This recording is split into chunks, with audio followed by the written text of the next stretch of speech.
도저히 믿기지 않았습니다. 그날 APC 정상회의장에서 일어난 장면은 제 인생을 통째로 바꿔놓았습니다. 평생을 외교 전략과 국제안보 분야에 몸담아온 저로서는 그 자리에서 한국이라는 나라가 세계를 흔들어 놓을 줄은 꿈에도 몰랐습니다. 안녕하세요. 저는 리처드 넬슨, 미국 워싱턴 D.C.에서 활동해온 국제정책 자문가입니다. 저는 트럼프 행정부 시절 아시아 태평양 전략의 일부를 설계했던 인물로서 특히 한국을 향한 방위비 분담금 압박, 주한미군 감축 논의, 그리고 통상 마찰 전략을 추진했던 핵심 중 한 명이었습니다. 당시 제 머릿속에 있던 한국은 단순한 작은 동맹국이었습니다. 냉전의 유산으로 남은 주한미군 기지, 북핵 위기의 의존적인 안보 구조, 그리고 기술은 좋지만 미국의 시장과 기술에 여전히 기대고 있는 나라, 그런 이미지였죠. 솔직히 말해 저희 팀 내부에서도 종종 한국을 두고 중국과 일본 사이에 낀 애매한 나라라는 말이 나왔습니다. 그 우렵전은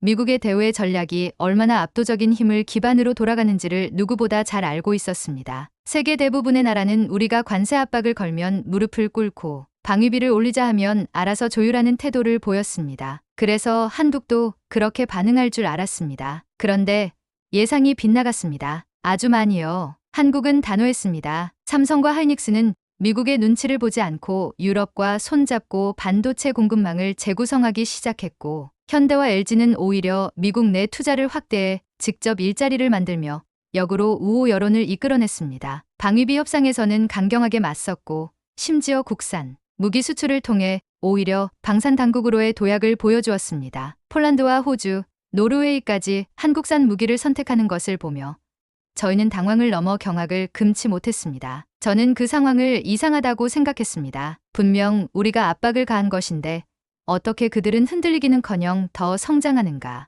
혹시 뭔가 놓친 게 있는 건 아닐까? 그 의문은 점점 커져갔습니다. 그러던 중 결정적인 계기가 찾아왔습니다. 그해 가을 미국은 APEC 정상회의를 주관하는 주요 파트너국 중 하나로 초청을 받았고, 저는 그 자리에 정부 자문위원으로 참석하게 되었습니다. 각국 정상들과 고위 인사들이 모이는 자리였기에 기술과 경제를 주제로 한 전시 부스는 매우 중요한 외교적 장이었습니다. 그런데 그 부스 한가운데 한국이 있었습니다. 삼성, KT, 그리고 한국의 스타트업 연합체들이 펼쳐놓은 기술들은 그야말로 경이로웠습니다. 육지 기반의 통신 인프라, 고체 리튬 배터리로 구동되는 미래형 스마트 그리드, 탄소 중립 AI 기술까지 현장에서 직접 데모를 시연하던 엔지니어들의 수준은 실리콘밸리 못지않았고, 심지어 중국, 독일 대표단이 줄줄이 부스를 찾아와 질문을 쏟아내는 모습에 저는 할 말을 잃고 말았습니다. 그때 저는 처음으로 깨달았습니다. 우리가 아직도 이 나라를 과거의 틀로만 보고 있었구나. 한국은 더 이상 우리가 끌어주는 나라가 아니었습니다. 이미 세계 무대의 중심에서 표준을 제시하고 있었습니다. 그 순간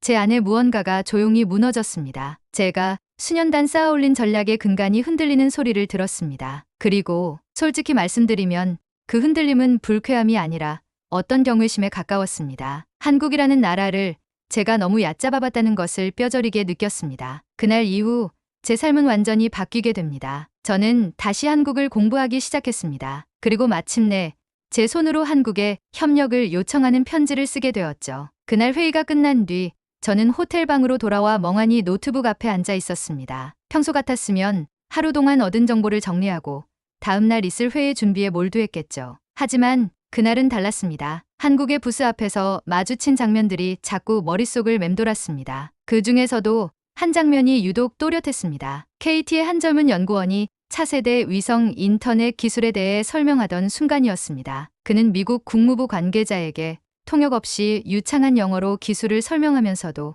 눈빛 하나 흐트러짐 없이 우리는 한국이 글로벌 통신 표준의 주도국이 될 것이라 믿는다고 말했습니다. 그 말에 제 손이 잠시 떨릴 정도였습니다. 어디서 이런 자신감이 나오는 걸까? 그날 밤 저는 처음으로 한국 전문가로 알려진 몇몇 인물들에게 이메일을 보냈습니다. 이름을 밝히지 않고 익명으로 물었습니다. 현재 한국의 기술력과 전략, 대외 정책에 대해 미국은 제대로 이해하고 있는가? 라는 질문이었습니다. 놀랍게도 돌아온 답변은 모두 비슷했습니다. 한국은 더 이상 미국의 그림자에 있는 나라가 아닙니다. 이제는 우리가 배워야 할 점이 많습니다. 늦지 않았다면 다시 바라보세요. 다음 날 새벽, 저는 대사관에 정중히 메일을 보냈습니다. 비공식 접촉이 아닌 정식으로 한국 정부의 입장을 듣고 싶다는 요청이었습니다. 이름과 직책을 밝혔고 제가 과거에 어떤 역할을 했는지도 솔직히 말했습니다. 저는 솔직히 답장이 올지조차 확신할 수 없었습니다. 그런데 몇 시간 후 아주 따뜻한 문장이 담긴 답장이 도착했습니다. 넬슨 자문관님,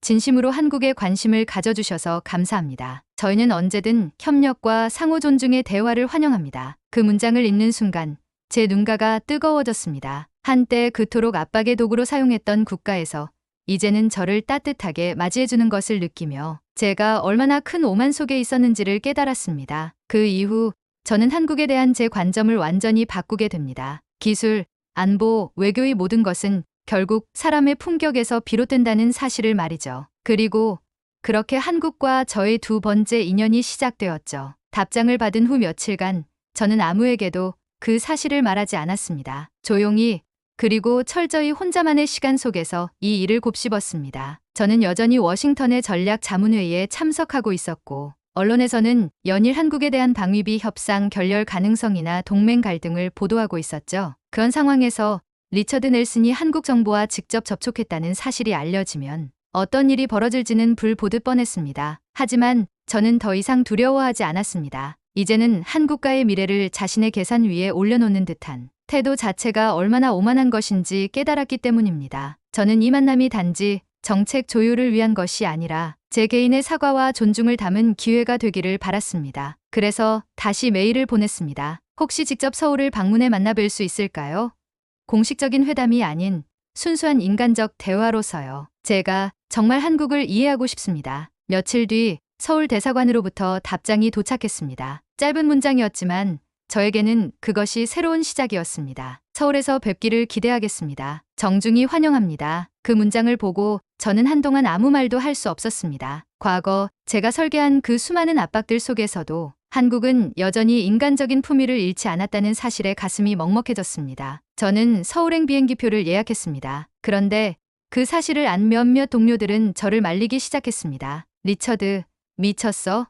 그쪽은 우리가 압박해야 할 나라야. 왜 내가 고개를 숙여? 쓸데없는 일에 감정 실지 마. 냉정해져. 그 말들 속에 과거에 제가 있었지만 이제는 달랐습니다. 저는 그들에게 말했습니다. 나는 고개를 숙이려는 게 아니라 눈높이를 맞추고 싶은 겁니다. 그 누구도 더는 말하지 않았습니다. 저의 눈빛이 바뀐 걸 느꼈던 거겠죠. 그렇게 저는 짐을 싸고 인천행 비행기에 올랐습니다. 도착 직전 기내 방송이 울렸습니다. 곧 인천국제공항에 착륙합니다. 한국에 오신 것을 환영합니다. 그 문장을 듣는 순간 저는 마음속 깊은 곳에서부터 뭔가가 차오르는 것을 느꼈습니다. 이제 모든 것이 진짜로 시작될 준비가 되었던 것입니다. 한국에 도착한 첫날 제 안에는 묘한 긴장감이 감돌고 있었습니다. 공항의 시스템은 놀라울 만큼 정돈되어 있었고 입국 심사 과정에서도 외교관이라는 타이틀 없이도 정중하고 친절하게 대우받았습니다. 저처럼 고위 자문직에 있던 사람이 오히려 상대국에서 더 인간적인 대접을 받는다는 것은 미국 내에서는 상상하기 어려운 일이었죠. 인천국제공항의 구조는 군더더기 없었고 안내 표지판은 명확했으며 직원들은 놀라울 정도로 숙련되어 있었습니다. 하지만 진짜 놀라움은 공항철도를 탔을 때 찾아왔습니다. 조용하고 청결하며 모두가 휴대폰을 보면서도 주변을 방해하지 않는 그 질서 있는 모습에 저는 할 말을 잃었습니다.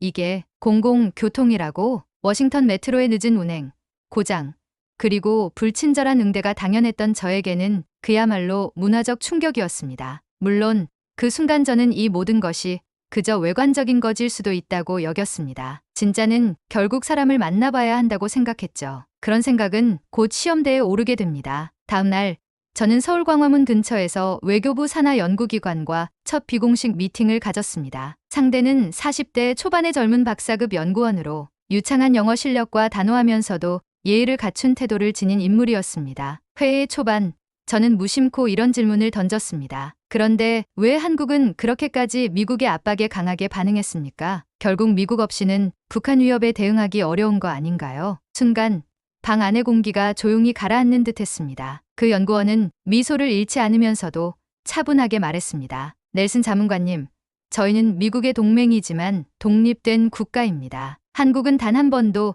의존적이라는 단어에 스스로를 가둔 적이 없습니다. 과거에도, 지금도, 미래에도요. 그 순간 저는 말문이 막혔습니다. 전곡을 찔린 기분이었죠. 마치 수십 년 동안 제가 믿고 설계해온 논리 구조가 통째로 부정당하는 듯한 느낌이었습니다. 회의가 끝난 후 그 연구원은 저에게 조용히 말했습니다. 시간 되시면 저녁에 같이 식사하시죠. 한국의 또 다른 면을 보여드리고 싶습니다. 그렇게 저는 서울 종로의 한 전통 한식당에 가게 되었습니다. 작은 입구를 지나 안으로 들어가자 나무로 된 인테리어와 고요한 조명이 공간을 감싸고 있었습니다. 한국의 전통 음식이 코스로 차려졌고 수많은 반찬들과 국물, 그리고 조심스레 놓인 전통주 한 잔. 음식이 나오자 저는 반사적으로 물었습니다. 혹시 이거 위생이나 안전에는 문제 없겠죠? 너무 낯선 음식들이 많아서요. 그 순간 옆에 있던 연구원이 웃으며 말했습니다. 넬슨 자문관님, 한국은 세계에서 가장 까다로운 식품 안전 기준을 가진 나라 중 하나입니다. 걱정 마시고 드셔보세요. 그제야 저는 한 젓가락, 또 한 젓가락, 천천히 음식을 입에 넣기 시작했습니다. 그런데 놀랍게도 맛은 뛰어났습니다. 복잡하면서도 정돈된 맛, 그리고 식탁 위에 올라온 반찬 하나하나에 담긴 정성과 배려가 느껴졌습니다.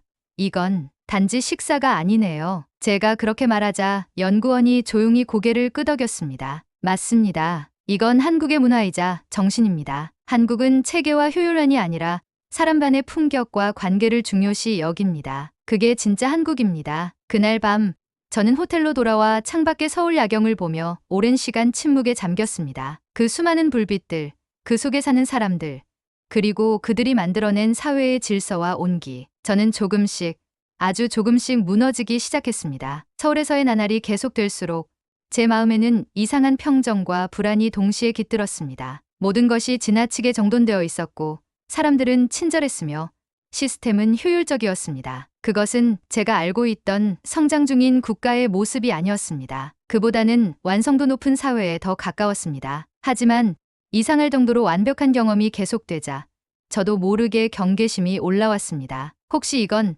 외교적 손님에게 보여주는 포장된 모습은 아닐까? 그리고 마침내 그런 제 의심을 증폭시킬 만한 사건이 터졌습니다. 그날은 서울 강남에서 중소벤처기업부 주최의 포럼이 열리는 날이었습니다. 한국의 스타트업 생태계를 직접 보고 싶었던 저는 자청해서 참석했죠. 다양한 신생기업들이 자신들의 기술을 소개했고 저는 그 중 한 기업의 제품에 깊은 관심을 보였습니다. 특히 한 기술 자율주행 기반 물류 드론 플랫폼은 저의 시선을 사로잡았습니다. 저는 그 자리에서 질문을 이어가며 깊이 있게 대화를 나눴고 대표는 연신 고개를 숙이며 성심껏 대답했습니다. 그런데 오후가 되자 분위기가 묘하게 바뀌기 시작했습니다. 몇몇 직원들이 저를 멀리하는 듯한 기류를 풍기기 시작했습니다. 누군가와 시선을 마주치면 어색한 침묵이 이어졌고 제가 다가가면 누군가는 고개를 돌리기도 했습니다. 저는 처음에 그저 우연이라 생각했지만 나중에 저를 안내하던 통역사가 조심스럽게 말했습니다. 혹시 오전에 대표님에게 질문하실 때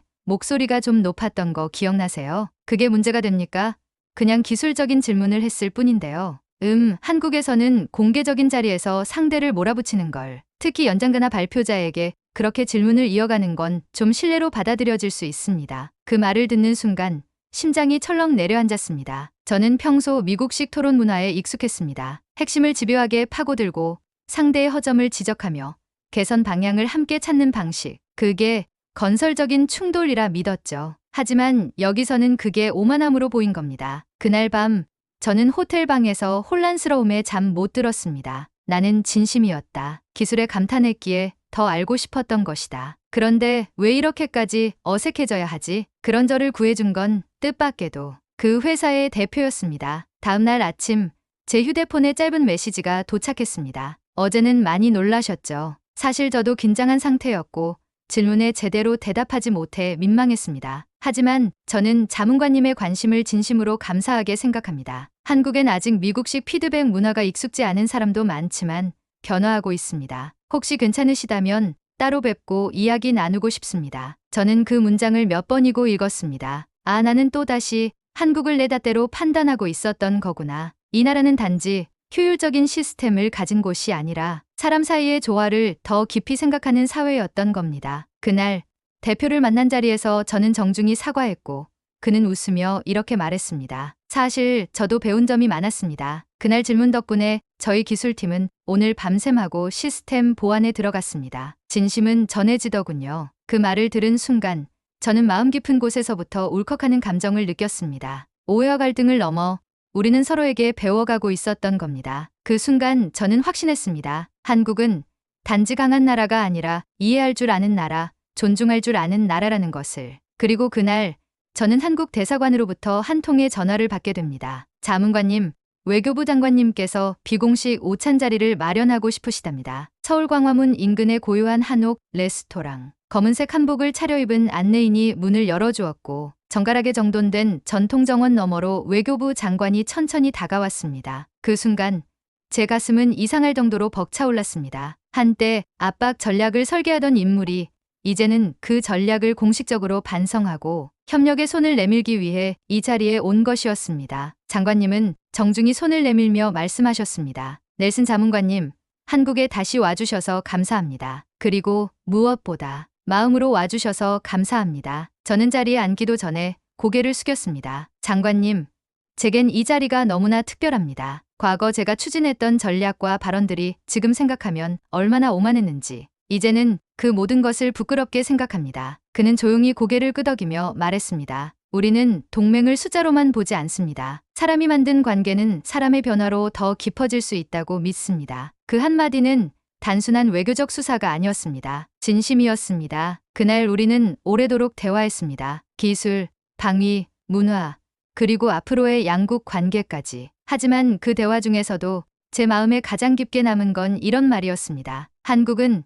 강대국이 되기를 바라지 않습니다. 우리는 존경받는 나라가 되고 싶습니다. 그리고 그 존경은 실력보다도 품격에서 비롯된다고 믿습니다. 그 말을 들으며 저는 처음으로 깨달았습니다. 강국은 힘으로 누르는 나라가 아니라 존중을 끌어내는 나라라는 것을. 그날 이후 저는 워싱턴으로 돌아가 전혀 다른 전략 보고서를 작성하기 시작했습니다. 한국은 압박의 대상이 아니라 협력의 중심이어야 한다는 명확한 문장으로 시작되는 새 정책안. 동료들은 놀라움을 넘어 당혹감을 감추지 못했습니다. 당신이 쓴 거 맞아?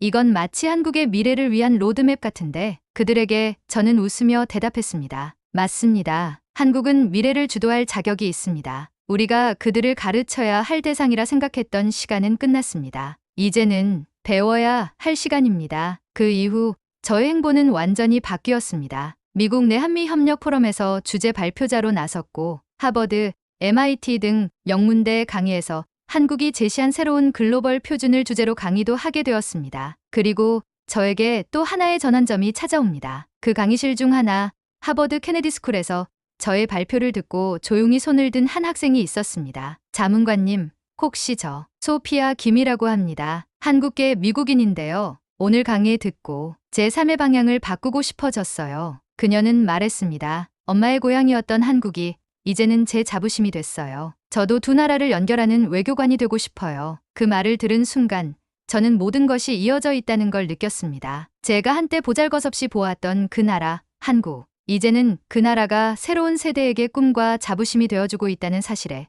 가슴이 뜨거워졌습니다. 그리고 여러분께 묻고 싶습니다. 진정한 강국이란 무엇일까요? 진짜 영향력은 어디에서 오는 걸까요? 그 해답은 바로 이곳 대한민국에 있습니다.